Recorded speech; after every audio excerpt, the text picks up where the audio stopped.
రైతులే సమాజానికి మూల స్తంభాలని ప్రభుత్వం మరోసారి స్పష్టం చేసింది. రైతు సంక్షేమాన్ని అత్యున్నత ప్రాధాన్యం ఇస్తున్నట్లు వెల్లడించింది. అన్నదాత సుఖీభవ పథకం కింద ఒక్కో రైతుకి 20,000 అధిక సహాయం అందజేస్తున్నట్లు ప్రకటించింది. ఈ పథకం ద్వారా మొత్తం 46.86 లక్షల మంది రైతులకు పెంచిన ఆర్థిక మద్దతు అందజేస్తున్నట్లు ప్రభుత్వం తెలిపింది. రైతుల ఆర్థిక స్థితి మెరుగుపరచడం, వ్యవసాయాన్ని మరింత బలోపేతం చేయడం లక్ష్యంగా ఈ నిర్ణయం తీసుకున్నట్లు పేర్కొంది. ముఖ్యమంత్రి చంద్రబాబు నాయుడు గారికి సర్వదా కృతజ్ఞుడిని. మా దృష్టిలో బడ్జెట్ అంటే కేవలం పద్దుల ప్రకటన కాదు, ఇది అంకెలకు అతీతం. రాష్ట్ర అభివృద్ధి, ప్రజా సంక్షేమాల్ని జోడెద్దుల బండిలా పరుగులు పెట్టించాలన్న మా దృఢ సంకల్పాన్ని బలంగా చాటి చెప్పే ఒక ప్రకటన. ఈ బడ్జెట్ సాగునీటి కోసం ఎదురుచూసే రాయలసీమ రైతుల కలల్ని సాకారం చేసేది, అవకాశాల కోసం ఎదురుచూస్తున్న శ్రీకాకుళం జిల్లాలోని యువ పట్టభద్రులకు గుండె నిబ్బరాన్నిచ్చేది, భవిష్యత్తుపై కొండంత ఆశతో కుటుంబాన్ని నడిపిస్తున్న నెల్లూరు గృహిణికి భరోసానిచ్చేది, కోస్తాలోని మహిళా పారిశ్రామికవేత్తలతో స్ఫూర్తిని నింపేది. దీనిలో ప్రతిపాదించే ప్రతి రూపాయి రాష్ట్ర ప్రజల ఆశలు, ఆకాంక్షలను సాకారం చేసేందుకు ఉద్దేశించింది. గత ప్రభుత్వ విధ్వంసకర పాలన చేసిన లోతైన గాయాలు, మిగిల్చిన చేదు అనుభవాలు మనం ఏం చేయకూడదో నిరంతరం గుర్తు చేస్తున్నాయి. గత ప్రభుత్వ దుష్పరిపాలన వల్ల రాష్ట్రానికి జరిగిన భారీ నష్టాన్ని, ఆర్థిక విధ్వంసాన్ని గమనంలో ఉంచుకుని 2024 సంవత్సర బడ్జెట్ ప్రవేశపెట్టాను. గత ప్రభుత్వం మిగిల్చిన గాయాలను మాన్పి 5 ఏళ్ల విషాదాన్ని దాటుకుని రాష్ట్రాన్ని పునర్నిర్మాణం చేసే దిశగా నడిపించేందుకు 2024 బడ్జెట్ బలమైన పునాది వేసింది. 2025 బడ్జెట్ స్వర్ణాంధ్ర 2047 లక్ష్యానికి అనుగుణంగా రాష్ట్రాన్ని అభివృద్ధి పథంలో నడిపించింది. అంత భారీ విధ్వంసానికి గురైన రాష్ట్రాన్ని పునర్నిర్మించేందుకు 2 ఏళ్లు చాలా తక్కువ సమయం. 2014లో జరిగిన అహేతుక విభజన రాష్ట్రానికి తగిలిన మొదటి దెబ్బ అయితే 2019-24 మధ్య అప్పటి ప్రభుత్వం చేసిన దుష్పరిపాలన రాష్ట్రానికి తగిలిన మరో పెద్ద షాక్. గత ప్రభుత్వం చేసిన ఆర్థిక విధ్వంసం, అపసవ్య విధానాలు, పాలకుల అసమర్థత రాష్ట్రాన్ని మరింత ఇబ్బందుల్లో కూరుకుపోయేలా చేశాయి. ఇన్ని సవాళ్లను ఎదుర్కొంటూ కూడా కూటమి ప్రభుత్వం అనుసరించిన నిర్మాణాత్మక విధానాల వల్ల జూన్ 24 నుండి ఈ 20 నెలల్లో రాష్ట్రం అద్భుతమైన అభివృద్ధి పథంలో సాగిందని చెప్పడానికి గర్వపడుతున్నాను.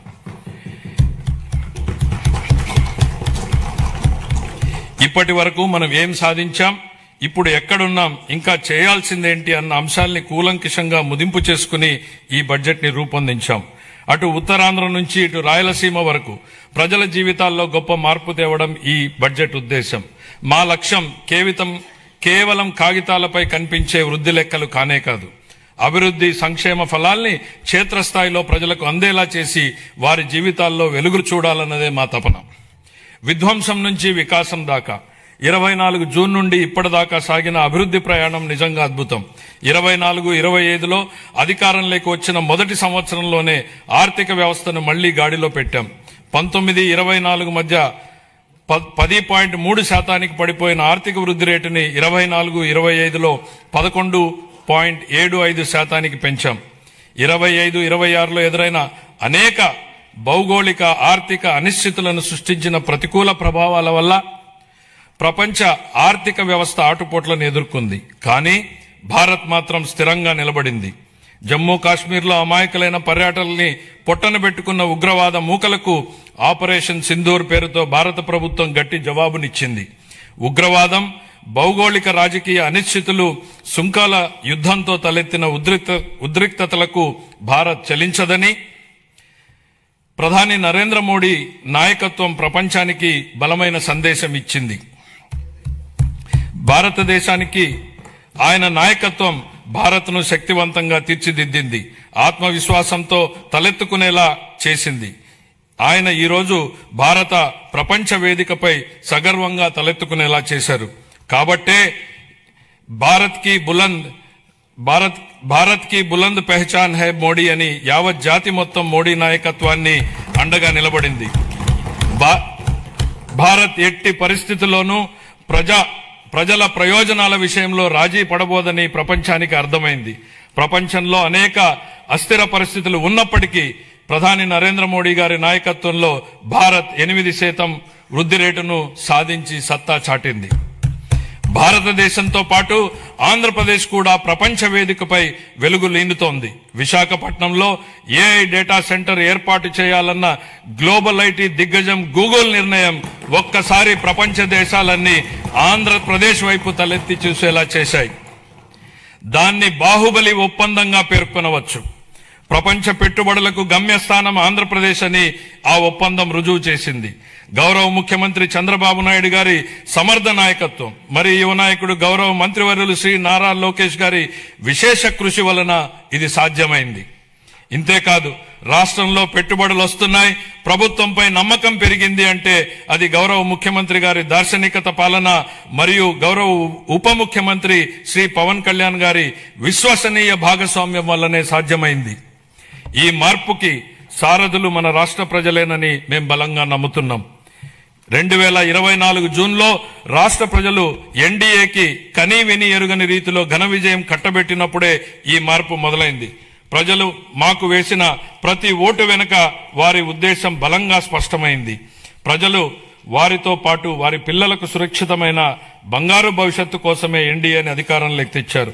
గత ప్రభుత్వం పారిశ్రామికవేత్తల్ని, పెట్టుబడిదారుల్ని రాష్ట్రం నుంచి తరిమేసింది. 2019-24 మధ్య అప్పటి పాలకుల నుంచి ఎదురైన చేదు అనుభవాలతో పెట్టుబడిదారులు రాష్ట్రానికి రావాలంటేనే భయపడిపోయారు. పెట్టుబడులు రాకపోవడం, ఉన్న పరిశ్రమలనే మూసివేయడంతో నిరుద్యోగం తాండవించింది. కూటమి అధికారంలోకి వచ్చాక ఈ 20 నెలల్లో పరిస్థితులు పూర్తిగా మారాయి. పెట్టుబడిదారులకు దేశంలో అత్యంత అనుకూలమైన పరిస్థితులు ఇప్పుడు మన రాష్ట్రంలో ఉన్నాయి. దేశ జనాభాలో కేవలం 4.2% వాటా మాత్రమే ఉన్నప్పటికీ ఆంధ్రప్రదేశ్ ఇప్పుడు పెట్టుబడుల్ని ఆకర్షించడంలో మిగతా రాష్ట్రాలని వెనక్కు నెట్టింది. పెట్టుబడిదారులకు అత్యంత స్నేహపాత్రమైన రాష్ట్రంగా నిలిచింది. బ్యాంక్ ఆఫ్ బరోడా నివేదిక ప్రకారం 2025-26 ఆర్థిక సంవత్సరంలో ప్రతిపాదిత పెట్టుబడుల్లో 25% ఆంధ్రప్రదేశ్కు రావడమే దీనికి నిదర్శనం. బ్రాండ్ చంద్రబాబు వల్లనే ఇది సాధ్యమైంది. ఇప్పటి వరకు మనం ఈజ్ ఆఫ్ డూయింగ్ బిజినెస్ గురించి మాట్లాడే వాళ్ళం, ఇప్పుడు గేరు మార్చాం. స్పీడ్ ఆఫ్ డూయింగ్ బిజినెస్ ఇప్పుడు మన విధానం. గౌరవ ముఖ్యమంత్రి చంద్రబాబు నాయుడు గారి సమర్థ నాయకత్వం, దార్శనికత, ప్రభుత్వ సుస్థిర విధానాలు రాష్ట్రాన్ని విజన్ స్వర్ణాంధ్ర 2047 లక్ష్యం దిశగా వేగంగా నడిపిస్తున్నాయి.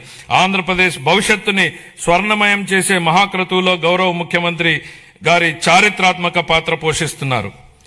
తాను నాటిన చెట్ల నీడలో తానెప్పటికీ కూర్చోలేనని తెలిసినా భావి తరాల కోసం చెట్లు నాటే వ్యక్తే జీవితం యొక్క నిజమైన విలువలను అర్థం చేసుకున్నాడు అన్న విశ్వకవి గురుదేవులు శ్రీ రవీంద్రనాథ్ ఠాగూర్ గారి మాటల్ని ఇక్కడ నేను ఉటంకిస్తున్నాను. గౌరవ ముఖ్యమంత్రి ఈ భావనకు అసలైన ప్రతిరూపం. ఆయన కేవలం దూరదృష్టి గల నాయకుడు మాత్రమే కాదు, దాన్ని సాకారం చేయగల దక్షత కలిగినటువంటి నాయకుడు. తన దార్శనికతతో అమలు చేస్తున్న విధానాలు భావితరాలకు మేలు చేస్తాయన్న దృఢ విశ్వాసంతో వాటి సాధనకు అహర్నిశలు నిస్వార్థంగా కృషి చేస్తున్న గొప్ప నాయకుడు. సమాజ క్షేమం కోసం 365 రోజులు అవిశ్రాంతంగా ఒక తపస్సులాగా పనిచేస్తున్నారు. 1990వ దశకంలో ఆయన ఇన్ఫర్మేషన్ టెక్నాలజీ గురించి మాట్లాడినప్పుడు, దార్శనికతను అమల్లో పెట్టినప్పుడు దాని ఫలితం ఎలా ఉంటుందో చాలా మందికి అర్థం కాలేదు.